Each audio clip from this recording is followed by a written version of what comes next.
Hi guys, we're gonna continue reading the book Becoming Naomi Leon by Muñoz Ryan. It's the chapter book we started last week. We're gonna read chapter 2 and 3 this week, and some questions I want you to have in mind as I'm reading the book to you is these three right here. So the first says, how has Skyla affected Naomi's life? In chapter 2, we're gonna see Skyla, Naomi's mom, come into her life and really change it drastically. So I really want you to think on how Skyla is changing Naomi's life. Number 2 says, what are some character traits that describe Skyla? So in chapter 2 and 3, we're really going to get to know Skyla. I want you to be thinking about those character traits. Is she jealous? Is she mean? Is she possessive? Is she a good character? Is she genuinely good, or is she evil? I want you to think about those things as we're reading, as you're learning about Skyla. And then number 3 says, why do you think Graham is so worried? So you're going to see Graham getting really worried when Skyla comes into the picture, and I want you to think why that might be. Okay, let's go ahead and start reading chapter 2. And chapter 2 is called A Skulk of Foxes. It says, the knocking became a pounding and someone yelled, anyone home? That's not Fabiola, said Graham. Naomi, you expecting anyone? I shook my head. I thought I'd heard the voice before, but I couldn't put it to a face. Setting the bowl aside, my hand twitched and I missed the counter. The 3 soap carvings tumbled to the floor in a rain of white, feathery shavings. For heaven's sake, Naomi, said Graham, it looks like a fox got into the hen house. Clean that up, lickety-split, and I'll get the door. Graham got up, turned off the television, and reached the door in one step. Did I mention that company's coming twice? I hope it isn't someone trying to sell me something and me and my clown head. I surely don't need door-to-door makeup. If it was a salesperson, they'd have to talk to Graham through the screen because she never, ever set foot outside the trailer in her curders. Graham opened the door. She narrowed her eyes like she was trying to focus real hard. While I cleaned up the soap mess, I craned my neck to see who was standing on the step. Well, aren't you going to invite me in? Graham truly looked like she'd seen an apparition, which is what she calls a ghost. She finally stepped aside and a lady walked in pulling a big black plastic garbage bag that she had to tug through the small door opening. I got my belongings to fit in this one bag, and that's a miracle, said the lady. You all were hard to find. I looked in 3 phone books before I found the address. I never suspected you'd be living in a trailer park. She wore jeans, red boots, a black leather jacket, and a hefty splash of sweet gardenia perfume. Her hair looked like that crayon called the maroon, the one that's not purple and not red, but something in between, and for some reason I couldn't take my eyes off of her lipstick. It was the exact same color as her hair and went up and down in a perfect rounded M on her top lip. Owen sniffed the sweet air. The lady looked at Owen and me and said in a sing-song way, "Hi!" When she got no more than a blink from us, she sat down on the covered bench that served as the seat for the kitchen table. When the table was put up, the seat doubled as a fold-out bed. She took a long look at us, then turned to Graham, who was still holding the door wide open, and said, "Just look at these babies." All I could think was that nobody in their right mind would ever mistake me for a baby. Sure, Owen looked more like a kindergartner than a second grader, but it was for positive that he was nowhere near babyhood. Graham finally shut the door. The lady said, "My, you two have gotten big." A strange, queasy feeling crawled around my stomach. "Naomi? Owen?" she said, "get yourselves on over here and give me a hug." Slowly, Graham shook her head back and forth, still looking dazed. "You can't just waltz in here after all these years and expect these children to recognize you." "Don't be silly," said the lady. "Children always know their mother, don't you, darlings?" The words swarmed in my mind. "Our mother?"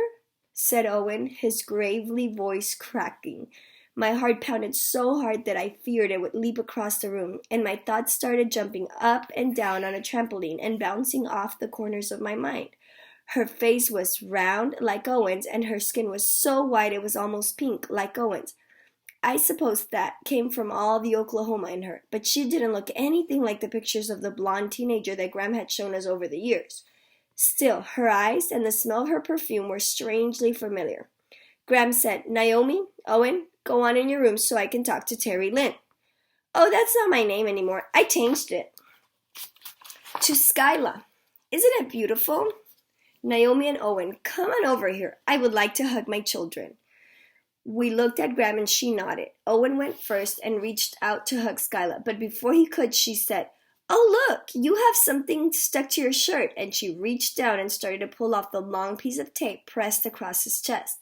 Owen clasped his hands over the tape. Graham and I yelled at the same time, No! He likes it, I said.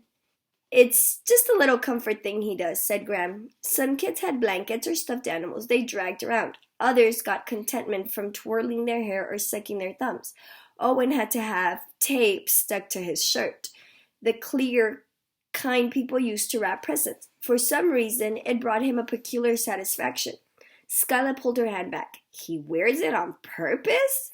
She looked from Graham to me to Owen. Then she started laughing. Woman, what have you done to this boy? Graham's eyes got all beady like pigeon eyes.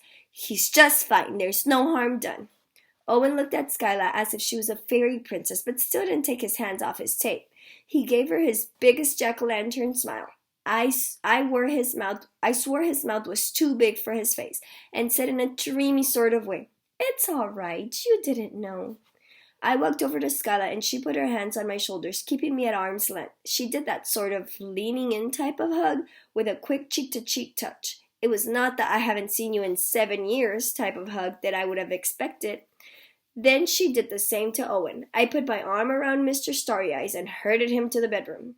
As soon as we were there, Owen grabbed my hands and started jumping up and down. It's our mother! It's our mother! Maybe she missed us and wants to know all about us and has presents for us. Shh, Owen, stop, I said. We were only a lick and a promise from the living room/kitchen, separated by a flimsy accordion door, which I did not shut. I wanted to hear the conversation word for word. I need a place to hang out for a while, said Skyla. These children don't know you. Well, it's about time they did. You should have thought about that years ago, said Graham. I'm not going to have you coming in here, Terry Lynn, and messing up their lives. I told you my name is Skyla. And where did that come from, said Graham. My new boyfriend, Clive. He said I didn't look like a Terry Lynn. He said I looked beautiful, like the sky. I'm Skyla Jones now. I went back to my maiden name, and for your information, I'm not here to mess up these kids' lives. I'm just here for a visit while Clive's at training. Training? Said Graham. Yeah, he's a tattoo artist, said Skyla. And don't look at me with that hard-eyed stare. There's good money in tattoos. He's learning dragons and flames from a guy in downtown San Diego. Clive is staying with him at the studio, and it's too small for me, too. So I thought since I was in the area, it would be a good time, to reconnect with my children. Where have you been all this time? Said Graham. I've had some trouble. What kind of trouble? Said Graham. Even though my ear was straining to catch a phrase, their voices gathered in a whirl of whispers I couldn't hear. Then we heard Skyla yell, You can go along with me or not. I'm their mother, and Clive says I have rights. Now we could hear Graham loud and clear. You left those children with me when the boy was a year old and covered head to hide with infected insect bites. Naomi was 4 and didn't even talk until she was almost 6. Don't make out like it was such a big deal, interrupted Skyla. Naomi was always stubborn and quiet, and Owen just had a few flea bites. No, ma'am, said Graham. Naomi went to a counselor for 2 years. She had selective mutism. That's what it's called. From insecurities and Lord knows what other trauma during her young life. That's what the counselor told us, and Naomi still doesn't talk much. Owen was on antibiotics for 3 months to get him cleared up. There's no telling what went on in Mexico that caused those children's abominations. And now, 7 years later, after you never sent a card or made a telephone call to even let us know you were alive, you want to talk about your rights? There was a little hitch in Graham's voice. Terry Lynn, they're tied to me. You promised I could raise them proper with no interference. That's what we agreed on before you left. Naomi and Owen seem fine now, so I couldn't have been that bad. And I've changed my mind about seeing them, that's all. Now I'm going to meet Clive, but I'll be back later, and I'd appreciate you calling me Skyla. When the trailer door closed, the floor jiggled beneath our feet. Owen and I ran to the louvered window and looked out. There was just enough brightness from the porch light to see Skyla getting into a red Mustang, touch up her lipstick, and pull away from the trailer. She tore out of the trailer park going faster than the posted 15-mile-per-hour speed limit. Part of me couldn't wait to see her again. The other part of me was wringing my hands like a contestant in the Worry Wart Olympics.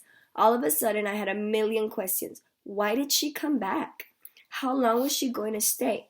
Would she like us? Would we like her? My thoughts dived into a jumble in the middle of my mind, wrestled around until they were wadded into a twisted knot, and attached themselves to my brain like a burr matted in a long-haired dog.